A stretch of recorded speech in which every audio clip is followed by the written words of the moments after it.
Good morning, or depending when you're watching this, good afternoon, good evening, or good night. My name's Ross, and as always told, out of Voice Radio. So today, I'm going to be showing you the 4 Pokemon cards that made me. That's right, ladies and gentlemen. This is a bit of a thing going around on Twitter and Facebook at the moment. People talking about the Pokemon cards that made them who they are as a Pokemon player. And I thought, you know what, ladies and gentlemen?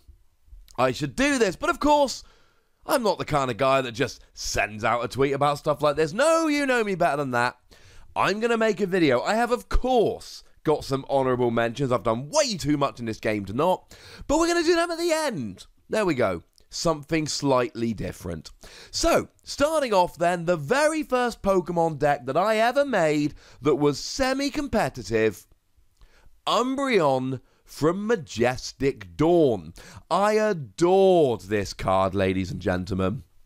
First of all, Umbreon is the best evolution, and I will not be swayed on that particular opinion, but it just looked like it had so much potential. It had the attack Moonlight Fang for a single Darkness Energy that did 30 damage and then granted it immunity from Pokemon that had any Poké Powers or Poké Bodies, what we would call abilities nowadays. And this was in a format that was overrun with SP decks like Luxray GL Level X that had an ability, Dialga GL Level X that had an ability, Garchomp C Level X that had an ability.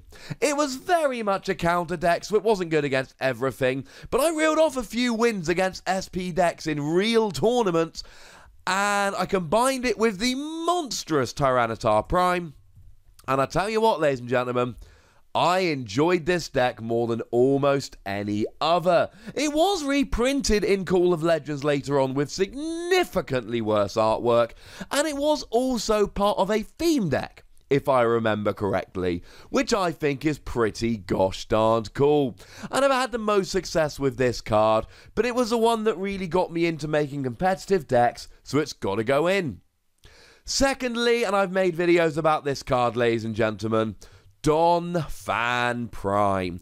Donphan Prime was the card that made me a good player.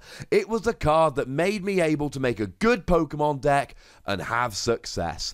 I took this to the UK National Championships in 2011, my second National Championships as it happens, and it actually took me to a top 16 finish, and if it wasn't for some horrendous luck in top 16, where my Regice was prized, but I thought, well, that's okay, I'll just go search it with my Azalf that I play explicitly for this reason, only to find my Azalf was prized, I think I probably would have ended up winning the whole tournament. And I know that sounds vain, but I did beat the person who won the tournament using the deck to which I lost in top 16 the very next week at a Battle Road, and if I can beat the national champion playing that deck, probably should have beat it in top 16. It was an amazing card, and I've done videos about this, I will link them in the description, but being able to do 60 for a single energy on essentially the first turn was just over the top good. It was an actual donking machine, a card that could legitimately win on the first turn of the game. You use broken time space to get it going in a single turn. You would use Expert Belt to give it a bit more heft and do a bit more damage. It was such a great card, and it hit for weakness on Luxray GL Level X. Yeah, you had no Gyarados game whatsoever, but back then, nobody was playing Gyarados, and even if they did, you could donk them, like I did at Nationals. The third card on my list here is Terrakion. Terrakion from Noble Victories, the first Terrakion ever released, and to this day, by far the best. Although as a side note, Terrakion EX did like that, did play it a fair bit. I played this Terrakion in so many decks. I played it with Empoleon and had a little bit of success. I played it with Electrode and had a little bit less success. The odd little top cut here or there, nothing amazing. But this was the primary card that allowed me to grind into the World Championships in 2012, still my greatest success as a player. Now, the card used Celebi to accelerate some grass energy, so you could get it going in a single turn.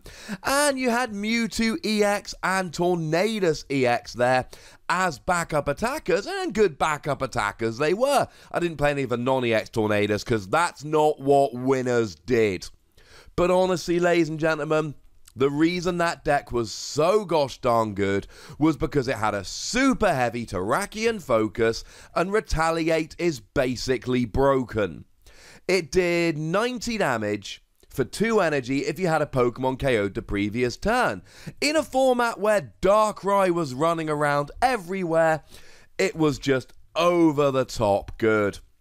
Yes, it was a good deck. Yes, I tested against everything. Yes, Tornadus was what won me the mirror match, but Terrakion was the card here that really made the deck tick.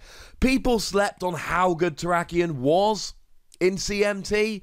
Honestly, in my build of CMT, the T wasn't Tornadus, the T was Terrakion. Although it does help my love for the card that I ended up playing it in a bunch of other decks as well. It got a full art, it got a regular art, it later got a secret rare reprint, but no matter which print you're looking at, I love it. And the final card that made me is a card that I never ever played myself. A card I've never put in a deck. It's Mega Audino.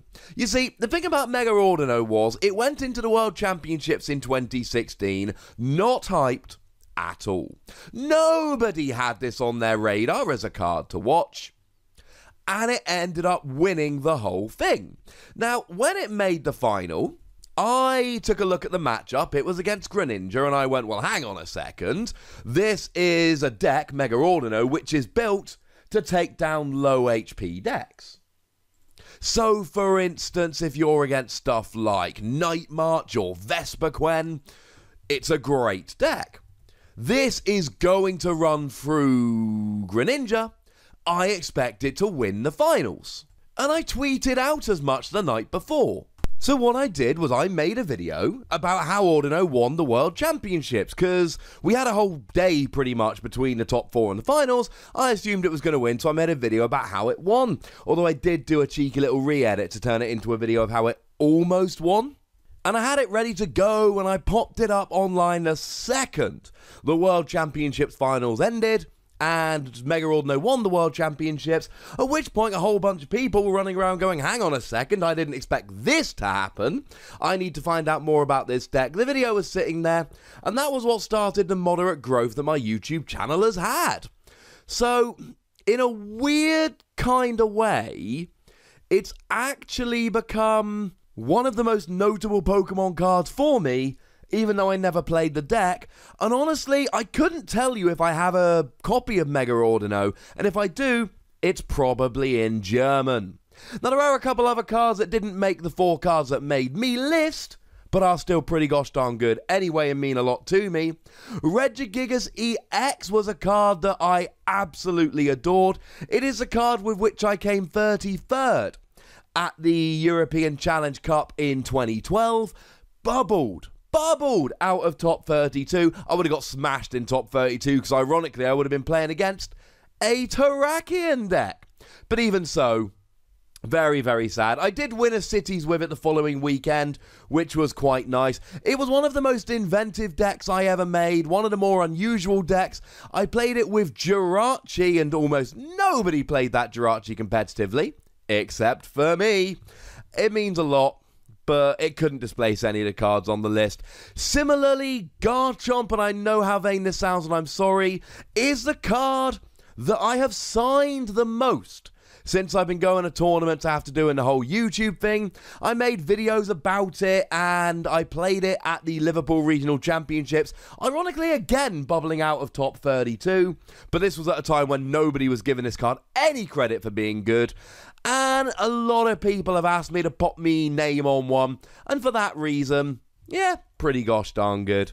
And the final card that almost made the list that didn't was Beware, but very specifically the pre-release promo version of Beware, because when I went to the Dallas Regional Championships in January, 4 of these were gifted to me, and a staff version was gifted to me. This has been gifted to me more than any other card, and so it almost makes the list. Couldn't quite make it on there, but almost. But this quartet of Umbreon and Donphan Prime, Terrakion and Mega Audino, those 4 cards really encapsulate my Pokemon trading card game journey up to now. So I thought, you know what? If everyone else is sharing theirs, I'll share mine, but you'll know I was going to do it as a video, although annoyingly it's actually coming out a day late, because, well, when I was halfway through making this video, it turned out a whole bunch of new cards were being leaked. Never mind, you can't win them all. So, now ladies and gentlemen, you know what I'm going to ask. I want to know the 4 Pokemon cards that made you in the comment section. If this video gets 3,000 views, I want 3,000 comments down below of the 4 Pokemon cards that made you. So go nuts, but be nice. Make sure you like this video, subscribe to this channel, follow me on Twitter otherwise, and Twitch for some live action at twitch.tv/PTCGRadio. If you want to support the channel, get some bonus podcasts and all of that, head on over to patreon.com/PTCGRadio, where you can do that. But by far the most important thing, as always, is to look after yourselves until next time. Thank you very much for watching. My name's Ross, and you've been watching PTCG Radio.